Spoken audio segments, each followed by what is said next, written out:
High up in the clear, blue noontime sky, the sun appears to be much the same day in, day out, year after year.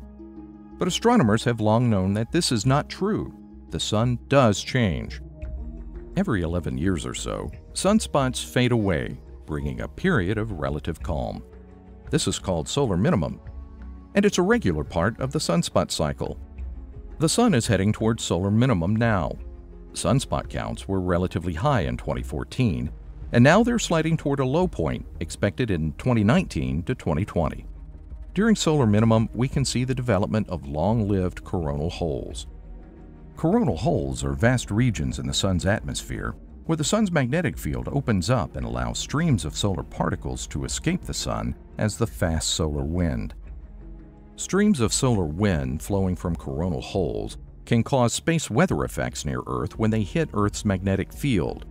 These effects can include temporary disturbances of the Earth's magnetosphere, called geomagnetic storms, auroras, and disruptions to communications and navigation systems. There are unique space weather effects that get stronger during solar minimum. For example, the number of galactic cosmic rays that reach Earth's upper atmosphere increases during solar minimum. Galactic cosmic rays are high-energy particles accelerated toward the solar system by distant supernova explosions and other violent events in the galaxy. During solar minimum, the sun's magnetic field weakens and provides less shielding from these cosmic rays.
There are radiations that are coming in now, energies, including gamma rays and including those energies that cause the sun to create greater levels of ultraviolet. All of these things are coming in around the sun now because what is happening is we're going into a solar minimum of some depth, and the sun in a solar minimum, it shrinks its corona. The thing we see as the light radiating out from the sun is generated by and includes a plasma field that captures all of these strange radiations from space that the sun is plowing through. And usually the sun eats it all up and we get very little of it. Cosmic rays used to be relatively infrequent and relatively rare in human experience compared to the way we are going through them now. So we humans are now getting bombarded by levels of energies that we are not normally used to incorporating in our being. And they are becoming incorporated in our being because we react to light, electromagnetic radiation of all kinds. All humans and a lot of animals are crazy now because of these extra radiations coming in. The irrationality of crowds, riots, attitudes, hateful words, all of these kinds of irritation responses that you see around you in society make sense if we're all being bombarded with energies that we're not prepared to deal with. And most of us, because we're unaware of this, we're not taking those energies into account, so we're not doing anything at all with our bodies to try and dissipate these energies. It's my thinking that we each as individuals, just in order to preserve our own sanity and our own ability to navigate through modern life without adding to the problems and keep yourself calm, you've got to do things to do that. You've got to ground yourself. You've got to understand you're dealing with extra levels of radiation. You've got to take on-board minerals and vitamins that will aid your body in coping with this, because otherwise the prognosis is not good. Not only do we have the people with 5G increasing the electromagnetic smog around us, and it's actually not smog, we're in a tsunami of this stuff, constantly being inundated by this. Well, getting back to the idea of the solar changes, this is not the first time that we've had that happen to the planet. So it's a very interesting age to be in that's going to last for some period of time. It's going to be absolutely chaotic, though, okay? Because we're basically living through the destruction of many old systems in order that new systems might be birthed. It'll be absolutely fantastic with technology that'll be coming on out, but it's going to be horrific with social changes and the impact of these social changes as many people fail to adapt to what's going on. But, you know, it's one of these kind of things where if you enhance your calm and take care of yourself, and these sorts of things, you can navigate. And if you're far looking, one can affect great change even as an individual.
I really do think that this is one of the greatest events in human history unfolding in front of us right now. It occurs on a regular 400-year cyclical pattern. It's turned to the grand solar minimum, where the solar activity goes into an extremely low state. It affects global crop production, and then the knock-on effects from that, if we can't grow enough food to meet the demand of 8 billion people, something is going to have to shift in the economy, the population. They're getting us to prepare for the wrong outcome on purpose, because you have to think about the end goal of this is to depopulate part of our planet. Next best step, use a natural cycle, blame it on nature, nobody's culpable, and then run geoengineering on top of it to, reduce some of the crops along the way. This is where the electric universe ties into everything. Now you think about our sun, it's 1.2 million times larger than the Earth. So electrically and magnetically, the way that thing is affecting our Earth, we're coupled with it. When you look at the magnetic field lines coming off the sun, they actually connect to and intertwine with our Earth. So when the sun steps down its intensity, Electromagnetically, the charge, literally the electrical charge, our Earth is directly affected and it needs to step down too.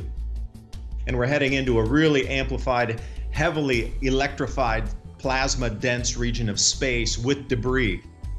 Vibrationally speaking, everything's rising up, if you will. These electromagnetic changes in the sun, everybody on the planet's feeling that something is not right now, or something is changing, but they just can't put their finger on it.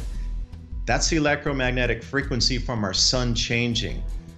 Now, us being receivers of that, we should be able to work and amplify these energies ourselves. And you've seen through history countless times of civilizations just completely disappearing, leaving almost no trace except the buildings. Now, again, are these uplifts and these vibrational shifts that we're about to experience again? Now, for us as a human, perhaps we shift into a different dimensional realm, but the Earth itself still retains some of the damage on, this cosmic bombardment. And Douglas Voigt's done an amazing amount of work on this. And he calls it like a mini micronova from the sun that sends out a shower of not only debris, but energy. It's almost the entire surface of the sun, and everything of the plasma from the sun releases in one gigantic puff. And it hits our Earth, and that is the catalyst. And you'll find a lot of things disappear at that time. There's sudden, genetic shifts at this time that come in, where they find new species that suddenly evolve literally overnight. So there has to be some kind of massive electrical spiritual connection that comes in that allows dimensional shift during this time. All these things are talked about in the ancient cycles of time. We're just repeating a cycle, it seems, and it comes back. It's always the same things. But look how our societies have been set up since the 1600s. It's only about the hard stuff around you. They've dissuaded us from looking at anything spiritual, vibrationally wise. They don't even want you to look at Tesla technology. Everything that is on the vibrational and frequency realm is totally been erased from memory. And if you even talk about it, you're laughed at. Like they put us in a box from kindergarten. What about free power? Why can't we use frequency vibration for free power? Healing our diseases, we can't do that. We can't even talk about it without being, demonetized, websites taken down because we want to talk about frequency healing. And it all comes back to that same thing, vibration and frequency. But anyway, these great changes are here and they've been forecast. So when we look at it, we do have the choice to live at it in fear or look at it as the greatest change, that we have opportunities to vibrationally shift into other realms, if you will, that are outside the chaos realm. And if you have the mindset to help, there's going to be enormous amount of opportunities out there. Perhaps this is the switch point where we come off the centralized control into individualized or more sovereign aspects of our living and being. And that's the next step of what, as the shift occurs, the next step is going to be back to the sovereign nature of ourselves and our communities. We could have the best world that we've always envisioned of this enlightened age. And here we are right now. It's a great time to be alive.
This is remarkably similar to what we saw in Serbia, the ex-Yugoslavia, what we saw in Ukraine in 2014, and now we're seeing it in Bolivia. This is this color revolution playbook. You have these fake NGOs, fake social groups that are supported by foreign money, training, and of course we have the military, that all of Latin America's military is trained in the United States. So there's so many different avenues to go after a government. Definitely, this is the result of a so-called color revolution, or a revolution for democracy that turned into a coup d'etat. There's no question about that. And of course, the media is not covering it correctly. The problem is that when the United States recognizes a government that was not elected and does not recognize a coup d'etat, it justifies this takeover of government. So definitely here there are players that are very well recognized that are supporting the elites of a country that has over 40% of the total reserves of lithium and important natural resources that we need to take into account. Any government that tries to reassert a degree of sovereignty over its economic policy, over its political decision-making, that tries to incorporate previously marginalized sectors into the political process will come up against the US government's interests and its local allies. This has happened, remember, Chile, the birthplace of neoliberal capitalism. We talk about fascism, the Pinochet dictatorship, the degree to which they enforce fascistic policies, torture, gross human rights violations. This is the model which is hegemonic. It's what people in Chile today are trying to change, and there's a mass uprising which is being brutally repressed. Of course, the OAS and the US government don't have any qualms with going along with the right-wing Piñera government. They will come up with all manner of excuses to justify the military coup that's taken place. Basically, what the USA is doing in order to recover the hegemony and primacy in the region is to apply and to use fascist forces in the region. In Brazil, they are doing that. Inside Brazil, it's a very racist society, and Bolsonaro is an example of that. And in Bolivia, it's the same thing. Racism is present and fascism is present in this coup against Morales. The American foreign policy is a colonial policy towards this region, towards South America. And they feel that they have to take care of the Southern Hemisphere. This is a standard policy in American foreign policy to control, and now they lost that control.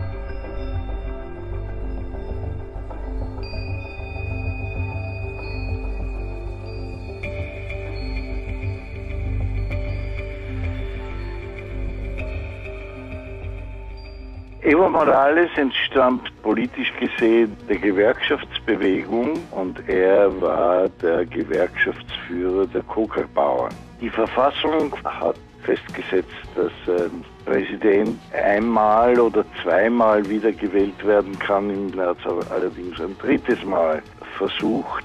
Das ist ihm schlecht bekommen. Man weiß, dass dieser Fall ja schon seit längerer Zeit vorbereitet war und eine Meute von rechtsradikalen Banden auf die Leute losgegangen sind, die Amtsträger gewesen sind. Geht es beim Machtwechsel in Bolivien vor allem um die Umsetzung des Trump-Wahlspruchs America First, was auch bedeutet, es ausländischen Autoherstellern vor den Toren der USA nicht zu erlauben, günstig an Lithium zu kommen? Es ist schon ein klassischer Fall in der Hinsicht. Es geht da handfest um die Bodenschätze, um vor allem das Erdgas und das Lithium. Glauben Sie, dass Bolivien vor einem Bürgerkrieg steht? Die Gefahr ist sehr imminent, gerade weil dieses rassistische Element da, also Indios abschießen sozusagen, das sind ja ganz atavistische Reaktionen. Natürlich auf der anderen Seite auch der revolutionäre Impetus der Bevölkerung, die sich jetzt um ihren zu Recht oder zu Unrecht Liebling Evo Morales jetzt große Sorgen macht. Das sind zwei Parteien, die aufeinander losgehen, und wenn sie das wirklich mit Waffen tun würden, dann haben wir einen richtigen Dauerkonflikt, so wie in Syrien oder sonst wo.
Back in 2001, there was a policy known as Plan Colombia that was drafted by the U.S. and Colombia. What this did is it designed to end drug trafficking and out of that country. But 19 years later and billions of dollars later, many see this as a big failure. The plan failed because the plan is a lie. The entire drug war is a lie, not just in Colombia. I have seen coca fields, miles and miles and acres of coca fields, and right there in the midst of the coca fields are heavy concentrations of the Colombian military, which is funded and advised by the U.S. military. And what we're seeing is, in spite of this heavy presence of military, the coca growing and processing and trafficking goes on unabated. So I think that the real purpose of the drug war has to do with dispossessing people of land, is to send in heavily armed contingents to make sure that that land is open for private development by mining companies, oil extraction, big agriculture. Look at who gets arrested. Look at who they go after. They go after peasant growers who have no way of getting crops to market.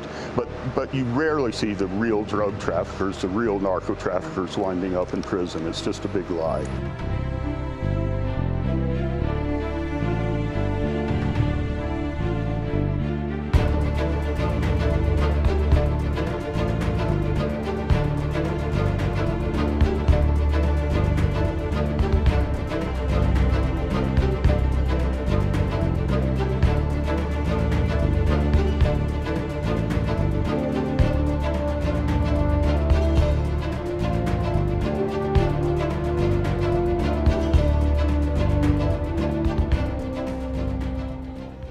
Y ver hoy las manifestaciones que se están produciendo en Colombia, te das cuenta que es un detonante, que es un gobierno que no gobierna.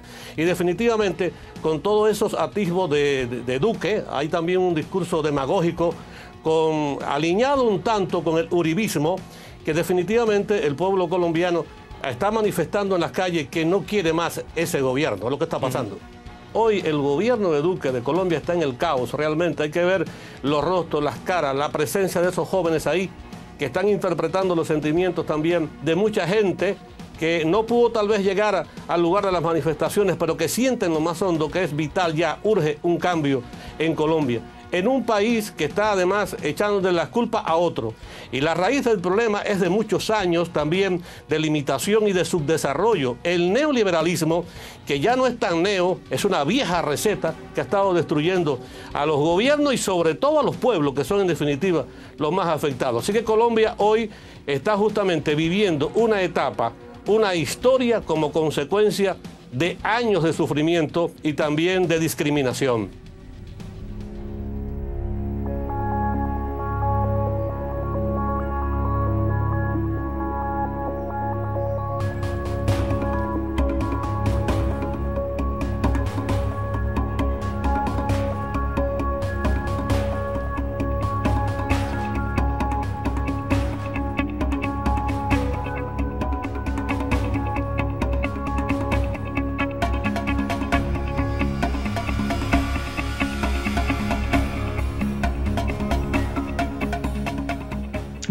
in Chile is deadly. It's owned by the business interests, particularly television stations.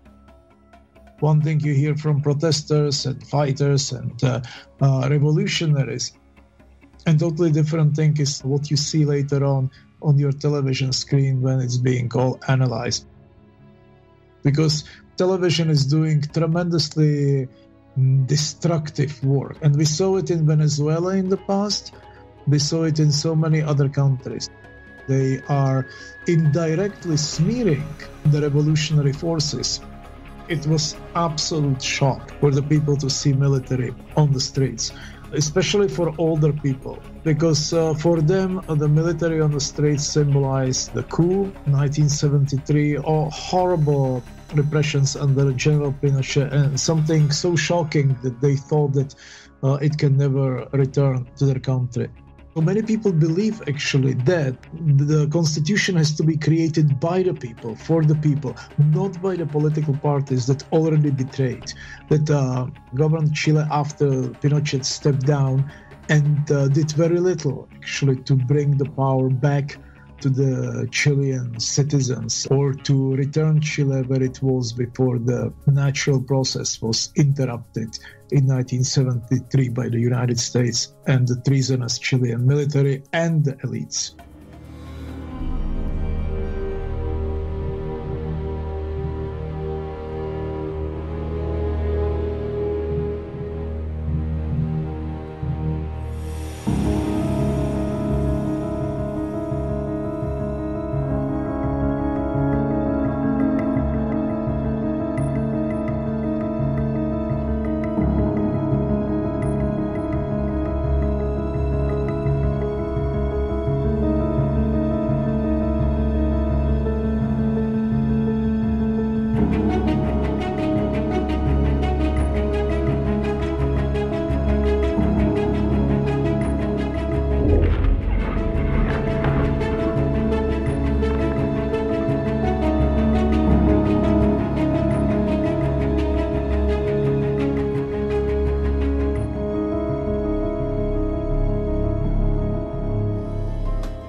Eu sei que vocês são canalhas, patifes.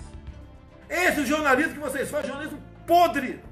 Um jornalismo podre da TV Globo, podre, canalha. Vocês não prestam.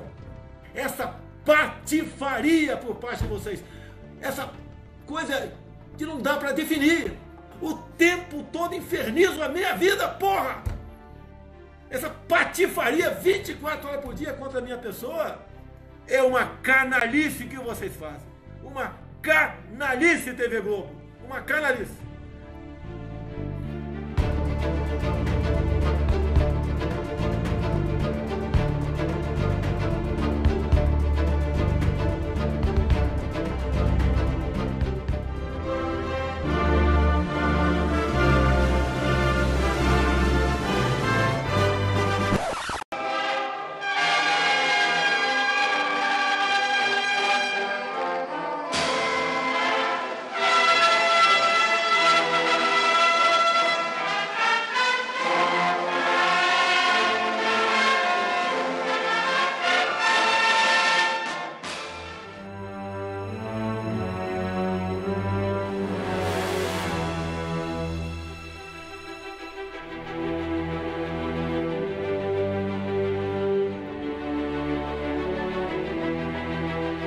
We hope this news video about the reality we are experiencing on a sociological and human level will prove very useful. And having reached this point in the documentary, we would like to extend our congratulations to all those who have been following our publications with great interest, as we commemorate a new anniversary of the Alcyon Pleiades video documentaries. We are celebrating the 7th anniversary of this selfless project for the social good, which has been characterized by huge effort, dedication, and seriousness. The issues are presented with depth, accuracy, and transparency in videos prepared and broadcast regularly. Indeed, between Alcyon Pleiades and the news reports, over 2,750 video documentaries have been published in 227 countries, translated into 13 languages, including English, German, French, Spanish, Portuguese, Italian, Japanese, Russian, Greek, Hungarian, Chinese, Hebrew, and Dutch, with the sole aim of reaching as many people as possible throughout the world.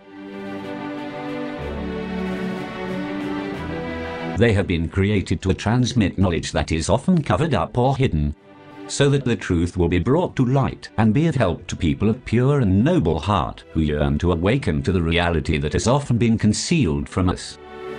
We hope it will be very useful and of great help to everyone.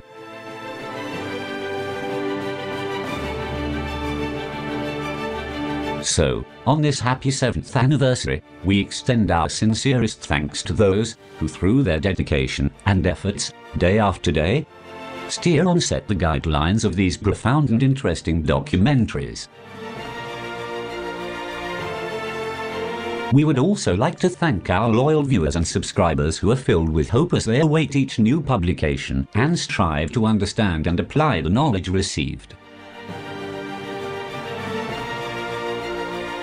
Similarly, we thank all those who have collaborated in various ways during these 7 years, so that this project for the good of humanity can continue to go forward.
Es heißt, Geld regiert die Welt.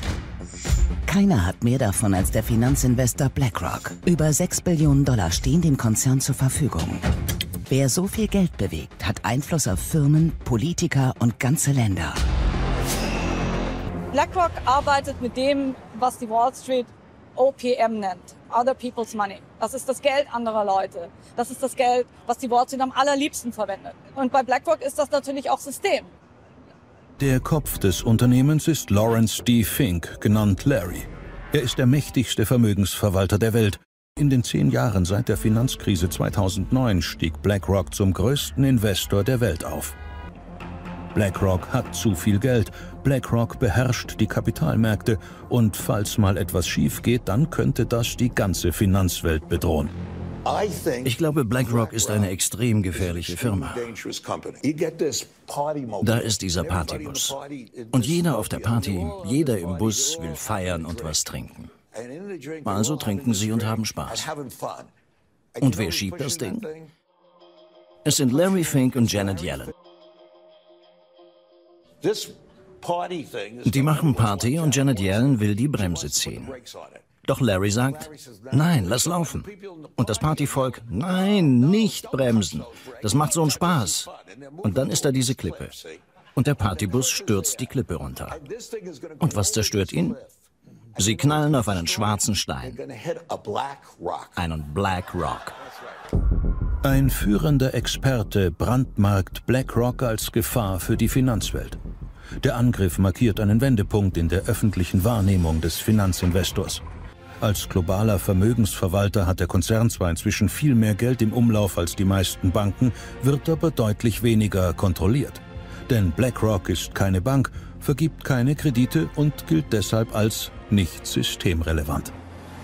Hinter Fassaden, die aussehen wie Warenlager eines Versandhändlers, stehen Rechner des größten Finanzinvestors der Welt. Tag für Tag durchsuchen Geräte wie diese die digitale Welt nach allem, was wichtig sein könnte für die Finanzindustrie. Jede kleinste Marktbewegung, jede noch so nebensächliche Äußerung eines Ministers registrieren die Rechner von BlackRock. Das alles passiert nicht von Menschenhand. BlackRock hat dafür sein Analyseprogramm Aladdin entwickelt. Künstliche Intelligenz, die viele Entscheidungen ganz alleine trifft. Doch Aladdin bringt BlackRock in anderen Bereichen noch viel mehr Geld ein. Welche Firmen sind Geheimtipps? Welche überbewertet? Welche bergen Risiken? Was planen Politiker? Wo kommen Krisen auf? Aladdin weiß mehr als jeder andere. Wer dafür zahlt, darf Aladdins Zauberkräfte nutzen. Rings um die Wall Street herrscht kein Zweifel daran, dass BlackRock die Finanzmärkte maßgeblich beeinflusst. Die Frage ist, wie konnte das Unternehmen in so kurzer Zeit so mächtig werden? Der Konzern berät auch Regierungen und Notenbanken. Viele fürchten, dass BlackRock dadurch unerlaubte und exklusive Einblicke in das Finanzsystem erhält, die man zum eigenen Vorteil nutzen könnte. Doch selbst wenn BlackRock aus dem Insiderwissen keinen Vorteil zieht, stellt sich die Frage, wie eng sind die Verflechtungen von BlackRock mit der Politik? Keine andere Firma verwaltet so viel Geld wie BlackRock. Ihr Arm reicht weit in die Politik und beeinflusst ganze Regierungen.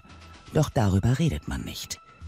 Je größer die Macht des Investors wird, desto mehr drängt sich die Frage auf, müssen wir Angst haben vor BlackRock?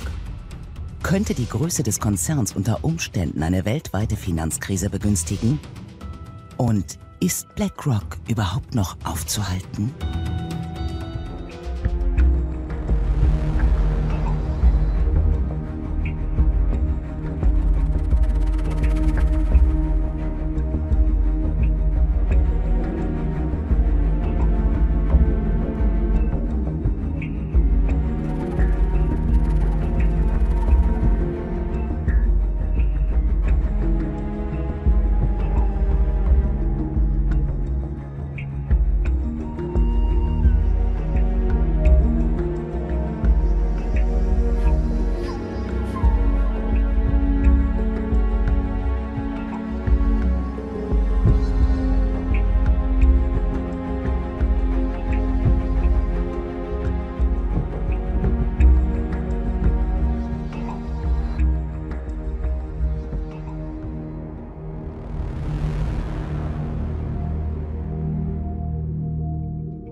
Lawrence Fink. Er ist der 4-Billionen-Dollar-Mann. Ein Schattenmann, der die Welt regiert. Der König der Wall Street. Er hat Verbindungen zu allen wichtigen Finanz- und Staatschefs der Welt. Und mit seinem Unternehmen ist er an fast jedem Großkonzern beteiligt. Vermögensverwalter wie diese gibt es sehr viele. Aber keiner ist so groß oder mächtig wie Lawrence Finks BlackRock. BlackRock hat so gut wie überall seine Finger im Spiel und hat sich bei fast jedem großen Unternehmen eingekauft. Zum Beispiel bei den wichtigsten Banken der Welt, aber auch bei Ölgiganten wie ExxonMobil, Rüstungsunternehmen Apple oder McDonald's. Erst die globale Finanz- und Wirtschaftskrise 2008 macht das Unternehmen zum Giganten. Das weltweite Finanzsystem bricht zusammen. Die gesamte Wall Street versinkt im Chaos. Nicht aber Lawrence Fink. Für ihn schlägt jetzt seine große Stunde. In der Krise sind Finks Kunden die Mächtigen der Finanzszene. Vom Chef der Europäischen Zentralbank bis hin zum US-Finanzminister. Selbst die US-Notenbank bitten ihn um Hilfe. Er soll das Desaster wieder aufräumen. An fast allen Rettungsaktionen von Banken oder Versicherungen ist Fink beteiligt. Am Ende der Finanzkrise ist Lawrence Fink die ungeschlagene Nummer 1 in Sachen Vermögensverwaltung. Und mit Hilfe des Supercomputers Aladdin vertrauen die Reichen und Mächtigen weiterhin vor allem Lawrence Fink. Durch die Anteile an den vielen Firmen weltweit kann er enormen Einfluss ausüben. Darauf, wie ein Unternehmen geführt wird und somit nicht zuletzt auf uns und unsere Arbeitsplätze. Er gilt zu Recht als eine der einflussreichsten Personen der Welt.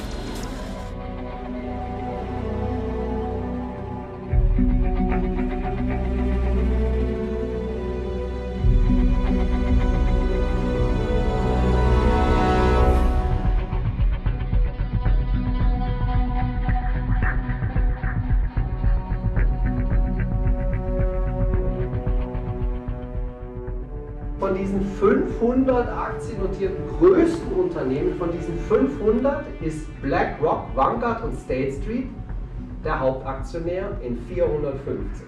Nehmen wir die 300 größten westlichen Kapitalgesellschaften, davon ist BlackRock in 282 der Hauptaktionär. Es sind über 17.300 Unternehmen weltweit, wo BlackRock halt drin sitzt. Gleichzeitig hat BlackRock Anteile an Vanguard und State Street an BlackRock und Fidelity an Vanguard und so weiter und so weiter. Also die gehören sich auch alle gegenseitig. Und da sehen Sie sozusagen, was das für ein unglaubliches Machtkartell ist.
These giant transnational investment companies, the ones who represent 36 million millionaires, 2,000 to 3,000 billionaires, manage their money for them and invest it in places where they want to get a return. That's one of the problems with capital and capitalism, is that it needs to continue to grow. So the problem with this kind of capital concentration is they run out of places to invest it with good returns. So part of the neoliberal economic policies is to buy up the world, literally privatize the world, so that highways are bought up, water resources, universities, cities, I mean everything, it becomes privatized. BlackRock is the largest transnational investment company in the world. They have $50 billion in Lockheed Martin and Northrop Grumman each. A lot of military companies are involved. All the CO2 producing companies are involved. It's just a massive concentration of wealth. So they're doing huge amounts of investment and benefiting from war. All these big investment companies are invested in war. I mean, they make money from it. So we've reached a level now of permanent war. These companies are totally in charge of the world.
You've stayed at his home in Palm Beach.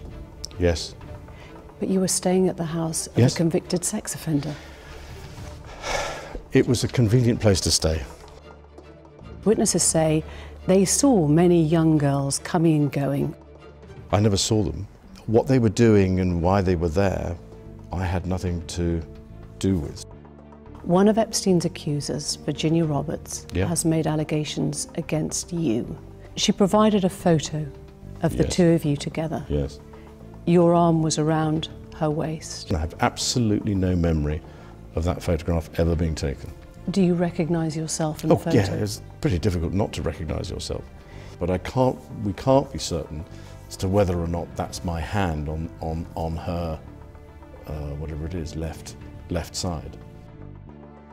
I wonder if you have any sense now of guilt, regret or shame. Do I regret the fact that he has quite obviously conducted himself in a manner unbecoming?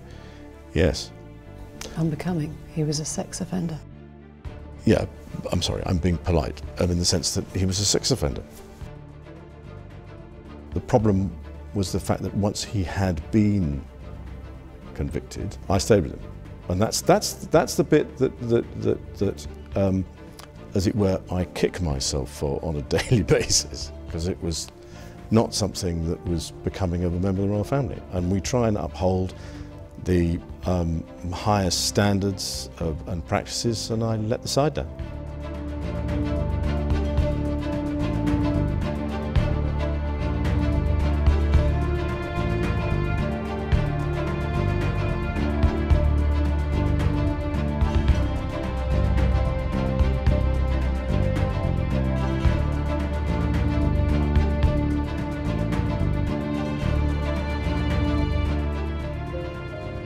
Within 9 months of meeting Epstein and Ghislaine Maxwell, Virginia was being flown halfway around the world to have sex with Epstein's wealthy associates.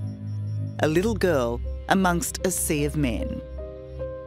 I was trafficked to other billionaires. I was trafficked to politicians, professors, even royalty. It was the elite of the world. It was the people who run the world. It was the most powerful people in the world. Why do you think Epstein did that to you? He used me as a form of blackmail, so, you know, these people would owe him favors. The name that has caused the greatest splash is Prince Andrew. The pair captured in this now infamous photograph taken in 2001. So as you know, Prince Andrew denies the allegations against him, and he says that this photo is a fake, that he was never there, and that is not his arm, and they're not his fingers. Those are his fingers. That is Andrew. This photo has been verified as an original, and it's been since given to the FBI, and they've never contested that it's a fake, and I know it's real. And he needs to stop with all of these lame excuses. We're sick of hearing it. This is a real photo.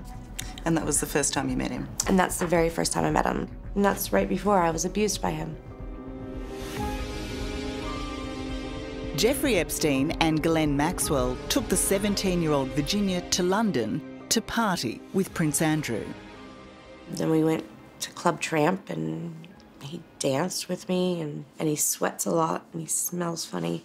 And then we get in the car, and Ghislaine tells me in the car that I have to do what I do for Jeffrey for Prince Andrew. And that's when I learned what was going to happen. How many times were you trafficked to him? 3 times.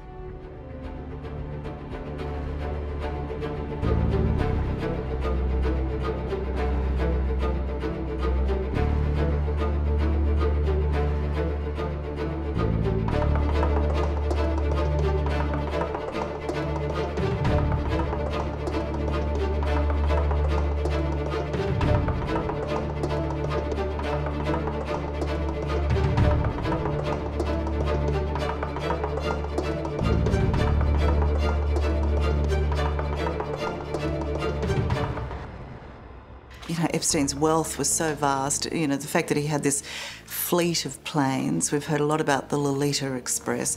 What happened on the Lolita Express?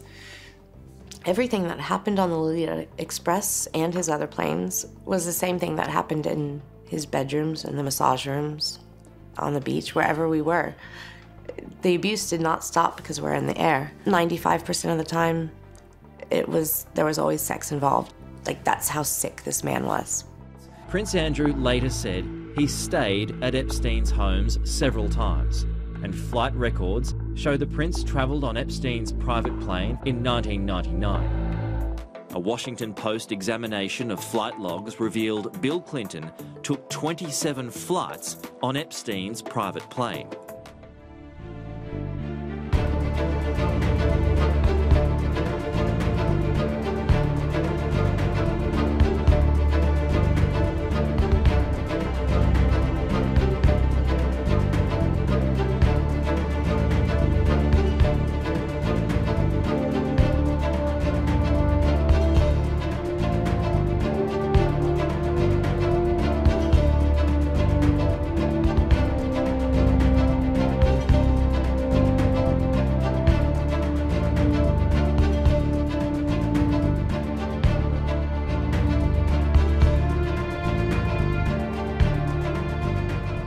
This is a blackmail operation, and Prince Andrew got caught in it. So the Queen has acted because she's trying to stop the dominoes falling, which this situation has enormous potential to do. That will lead to the real background and the real nature of the British royal family that is hidden from the public, so that the royal family can survive in power. This is the same royal family and Queen acting in regard to Prince Andrew, who were described by a news program presenter in America on ABC in a tape that was leaked. And in that tape, she says that she had the whole deal on Jeffrey Epstein, Clinton, Prince Andrew, all of it, 3 years ago. And ABC would not let that be aired. And one of the reasons, she said, for that was threats from the British royal family. That's how much the bloody Queen cares about abused children. It just keeps coming to the surface as a result of things like the Epstein scandal and the Savile scandal. Jimmy Savile was a disc jockey or entertainer with the BBC. And when he died in 2011, what came out in the wake of that was that Savile was a historic level paedophile. What didn't come out is that he was a procurer of children for the rich and famous.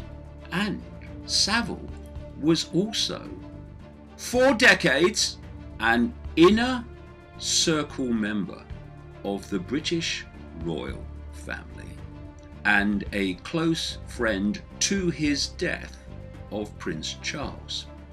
Are we really being asked to believe that royal family connections to Epstein and to Savile, who were both doing the same thing on different sides of the Atlantic, is just a coincidence? I'll give you another coincidence by Jimmy Savile's own words. He was introduced to the inner sanctum of the royal family in the 1960s by a very influential member of that family called Lord Mountbatten. Lord Mountbatten was the mentor of Prince Charles, to an extent also of Prince Philip, it would seem. Why would Lord Mountbatten introduce a paedophile and procurer of children to the British royal family? Well, here's another coincidence. Lord Mountbatten was a paedophile. And what we're seeing now is a desperate attempt at damage limitation so that this horrific family and institution can survive.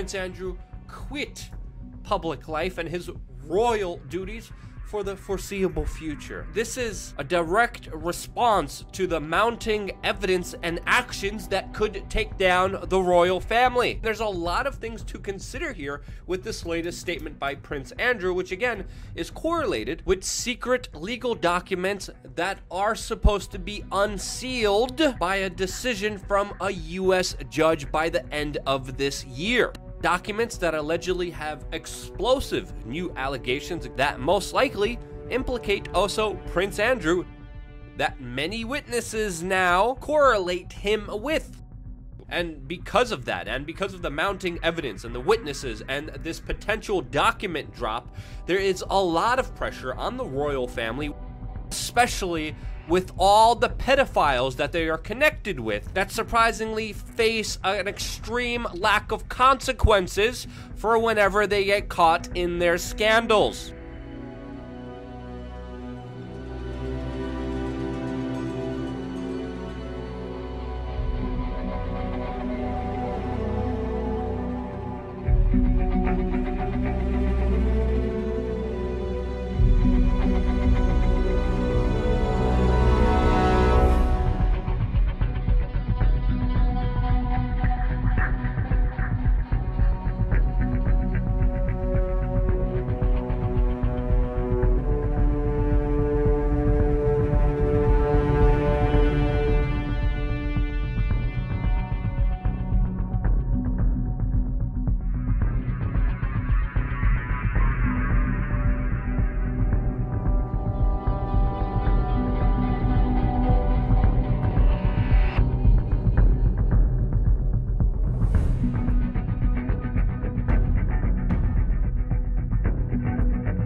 Un objeto volador no identificado luminoso que se encontraba a una baja altitud.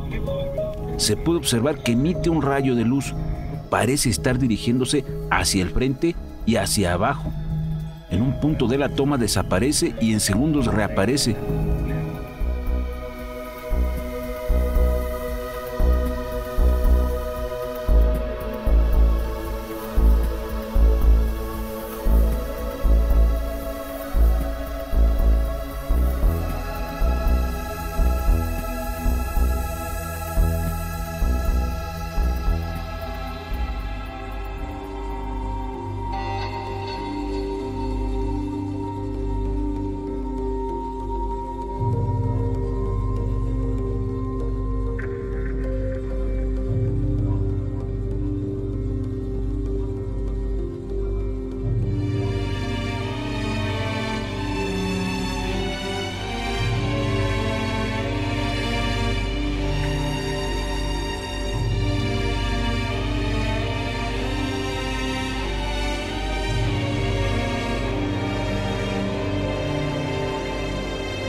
such a huge secret is coming to the surface. People are telling their true stories about how they were abducted. A whistleblower called Terry Lovelace was abducted as a member of the Air Force. And on the ship, he was not only seeing grays and so on, but he was also dealing with people in the Air Force. So the Air Force is fully involved in some of the abductions, and in some cases even orchestrating the situation behind the scenes. But this genetically re-engineering the human genome is one of the names of the game out there. Their overall plan is to create what is in essence a humanity 3.0, because their ultimate goal is to go out to the stars and basically travel space, which they are already doing. And this is getting, going to go into the whole AI thing, what we call transhumanism, and being able to survive through anything, whether it's an onslaught of radiation in any environment. We're putting the picture together. Humanity is starting to understand the story, the big story.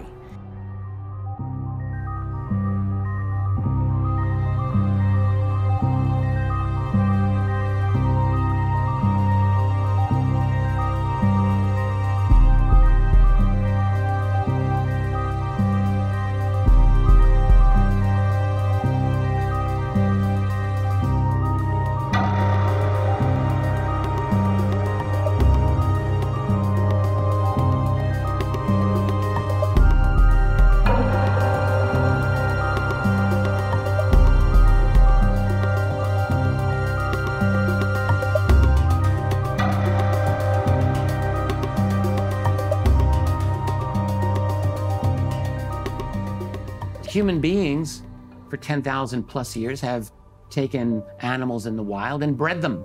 And so now can we be bred into something different? And the answer is absolutely, of course we can. We're doing it to ourselves now. But a real question to ask is, has someone else come, taken us, and added a different mixture? Some people have been taken. Men and women have been taken, and some of them have been used for purposes of reproduction, and it appears hybridization. There are a lot of women who will remember the embryo or fetus being taken out of them. Some of these people have also had memories, clear memories of abductions by non-human beings. Medical doctors, medical science would say you had a miscarriage and your body absorbed that child, that being. There have been a number of cases of women claiming to remember being taken aboard a craft and being presented with an infant that they were told was theirs. We have got to remember that we're dealing with probably the most significant event that human beings could ever imagine. The arrival of others who are so far advanced, and they're here and they're dealing with us and they've got their own agenda.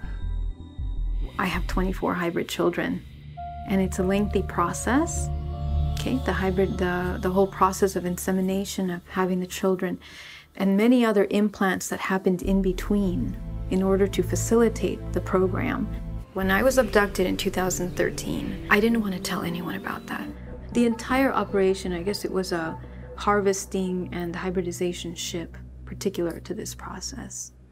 Further in the ship, you go to the other side, and that's where they extract the babies as well from the women. Somehow, they do something to induce the labor. It's premature labor because they always want the children in fetuses. The next room, I'm seeing the tall grays with the petri dish doing the DNA alterations, injecting the fetuses. In the hybridization program, the woman will incubate that child within the body. But my own personal experience is 3 months. That was the longest I've ever gestated a fetus in my body. But when they removed it from the body, they take it and they put it into incubation tanks to continue the gestation process. This is also where they genetically modify the fetus. So the hybrid children that they take, of course, they gestate them for the remainder of the process, and they are raised up until a certain age. You know, I would be very upset and worried and concerned, and I would go to the doctor and I would say, you know what happened? I wasn't with anyone. How can I become pregnant? the doctor would say, oh, you know, you're probably stressed out and you probably want a family so much that, you know, your hormones are acting up and responding to that, you know, and they would tell me things like that. The thing that makes these experiences unique is that if you get marks on your body, you know, you're having these vivid dreams of being abducted. You're having the dreams of being in front of extraterrestrials or other beings that are taking something from you or working on you. That is not a normal dream. The hybridization program is not just utilizing the genetic material and, you know, hybridizing children in the womb. This also is a replication program, a cloning program that can be done with any part of your genetic material. Since the beginning of time, since Mesopotamia, we have been genetically modified. Okay, our race, the human race, does not come from apes. Understand that in our reality, how is this happening and no one is talking about it? You know, how can it be that I experience having miscarriages and the physical results of these experiences, this extraterrestrial contact, and yet I can't talk to other people and express what's occurring to me? I mean, when that happened to me, I didn't know who to turn to, who to talk to. It's incredibly isolating. And everything that is managing the structure of our reality is somehow being shifted and changed and inverted to make it really difficult to talk about this.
What I'm doing fundamentally is challenging the materialist model of reality which science is based on, has been for more than 100 years, which is the doctrine that all matter is unconscious. The whole universe is made of unconscious matter, which then leaves the problem of how come we're conscious. Most scientists assume that consciousness exists only in human brains and possibly in animal brains too. And the rest of the universe is unconscious, purposeless, going nowhere. Evolution is just a matter of blind chance. There's no God out there. There's no spirit out there. There's no creativity out there. It's just chance. And that because they believe our minds are nothing but our brains, then anything that suggests the mind extends further than the brain must be pseudoscientific. But the materialists wanted to believe that because they wanted a universe that's just matter, because such a universe would have no God in it. In the 19th century, within biology, a lot of people were vitalists. They thought there was a life force or some life principle. It wasn't just matter. Organisms weren't just machines. An idea that came up in the 1920s in developmental biology was the idea of morphogenetic fields, fields that shape form. I got interested in this, but then I realized these fields have to be inherited somehow. They can't be inherited through genes, which only code for proteins. They had to be inherited by some kind of direct link. And then I realized if there was a kind of memory across time, a great deal of biology would make sense. Not just biology, but a lot of nature. That idea already existed in the psychologist Jung, with his idea of the collective unconscious. Had the idea that we all tap into a kind of collective memory. But he was thinking just in terms of human psychology, and I'm saying that's the way that all nature works. It's not just us. Now, you're studying Eastern philosophy, and in Eastern philosophy, the idea of a memory in nature is completely standard. Well, it's basically part of the philosophy of karma, which, in its limited form, is about reincarnation, carrying over memories from one life to another. And in some forms of Buddhist and Hindu philosophy, they have this idea of a cosmic memory. The Theosophists took this up with their idea of the Akashic records, which is a kind of cosmic memory bank. The metaphysical belief system that nature is totally mechanical, that it's all unconscious, that the laws are fixed, because they're materialists, everything must be matter, so all our memories must be inside our head. And therefore, when you die and your brain decays, all your memories are wiped out. So every religion that believes in reincarnation or an afterlife or purgatory, any form of transmigration, anything like that, must be rubbish, because memories in the brain is impossible for any aspect of them to survive. What it leaves, the materialist worldview from which God's been removed, leaves people alone, isolated in the privacy of their skulls, and is a world that's meaningless and depressing, and that's why depression is the endemic disease of modern societies. People think of science as against spirituality, but if you actually use science correctly and you look in an open-minded way, you study spiritual practices scientifically, like meditation, for example, then it turns out the evidence is overwhelming. Well, people who do it are happier, healthier, live longer, lowering stress levels, sleep better. If we escape from this dogmatic prison that it's in at the moment, it could become much more positive and life-affirming. And I think that if we switch from a view of nature as being dead, inanimate and mechanical, to a view of nature as a living cosmos that's evolving, and everything in nature as being alive, the Earth, the Sun, the solar system, the galaxy, plants and animals, we'd feel much more connected if we feel ourselves part of a living world. And then the kind of spiritual principles that give rise to that world, or the creative forces that underlie it, we'd feel they were more relevant and closer to us, and we'd see God in nature and God in us. And I think then when that happens, our lives become much more connected, much more meaningful, and much happier too.